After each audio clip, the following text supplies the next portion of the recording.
क्या किसी शत्रु ने मेरे राज्य को बर्बाद कर दिया है? नहीं सम्राट मुचकंद, ऐसा कुछ नहीं हुआ। केवल काल की गति से ऐसा हुआ है। काल की गति? मैं समझा नहीं देवराज। आप काल की गति को नहीं जानते महाराज। आपके मृत्युलोक में और हमारे स्वर्गलोक में समय की गति अलग अलग होती है। धरती पर समय की चाल बड़ी तेज होती है। इसलिए जब तक आप हमारे पास 1 वर्ष तक रहे हैं, इतने में धरती पर जैसे 1 युग बीत गया है। इतना समय बीत गया है वहां कि अब वहां न आपके पुत्र रहे हैं, न महारानियां, न प्रजा।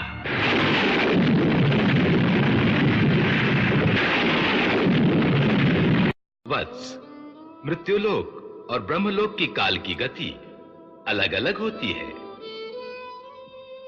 धरा पर काल इतना शीघ्रगामी होता है कि ब्रह्मलोक के 1 दिन में पृथ्वी पर कई चतुर्युगियां बीत जाती हैं।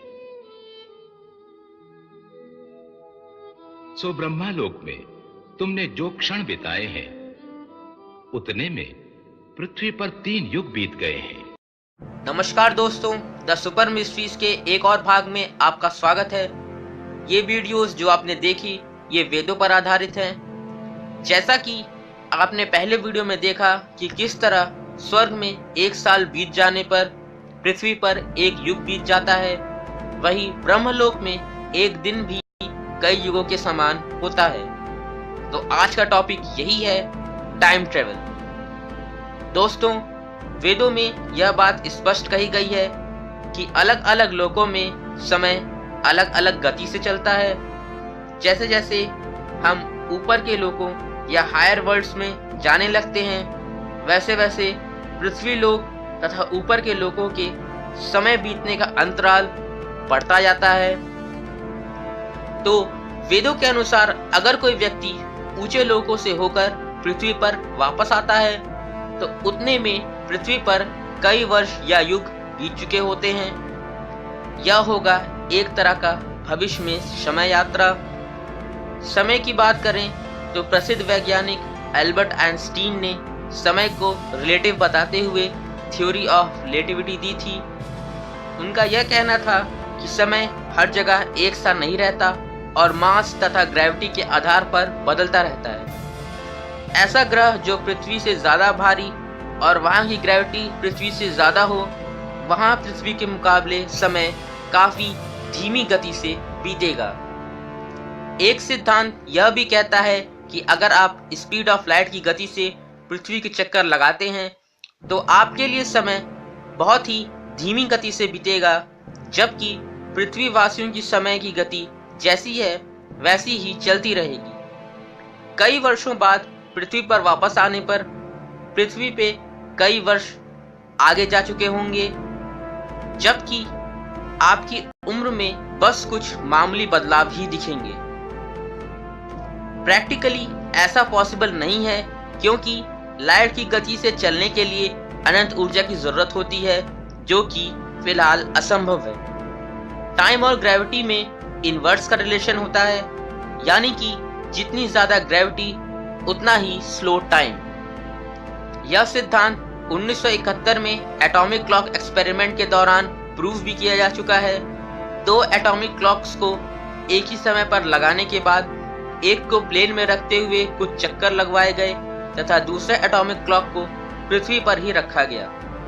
ऐसा पाया गया कि पृथ्वी पर रखा गया एटॉमिक क्लॉक प्लेन में उड़ने वाले एटॉमिक क्लॉक से 100 बिलियन पार्ट ऑफ सेकेंड से पीछे था। यह एक छोटा सा ही डिफरेंस था, पर यह बताता है कि किस तरह समय ग्रेविटी पर निर्भर करती है। स्पेस स्टेशन से आए हुए एस्ट्रोनॉट्स की एज ग्रोथ में कमी पाई गई है, जिससे यह पता चलता है कि टाइम रिलेटिव है, यानी कि समय हर जगह एक समान सा नहीं रहता। बहुचर्चित फिल्म इंटरस्टेलर में एक साइंटिफिकली प्रूवन थ्योरी के बारे में बताया गया है। फिल्म में यह दिखाया गया है कि कुछ क्रू मेंबर्स अपनी स्पेसशिप को छोड़कर प्लैनेट मिलर पर जाते हैं। यह प्लैनेट मिलर गारगेंटुआ नामक ब्लैक होल के समीप होता है। इस ब्लैक होल का मास 100 मिलियन सूर्यों के बराबर होता है तथा 55% ऑफ स्पीड ऑफ लाइट की गति से प्लैनेट मिलर इसके चक्कर काट रहा होता है। इन सभी फैक्टर्स के कारण प्लैनेट मिलर पर समय 61,000 गुना कम गति से चलता है उनके मुकाबले जो लोग स्पेसशिप पर रह गए थे। ऐसा होने के कारण उस प्लैनेट पर 1 घंटा बिताया हुआ समय शिप पर 7 साल बिताने के समान होता है। क्रू मेंबर्स जब 3 घंटे बाद शिप पर वापस लौटते हैं तब तक शिप पर 21 साल बीत चुके होते हैं। वह व्यक्ति जो शिप पर था वह व्यक्ति बूढ़ा हो चुका होता है।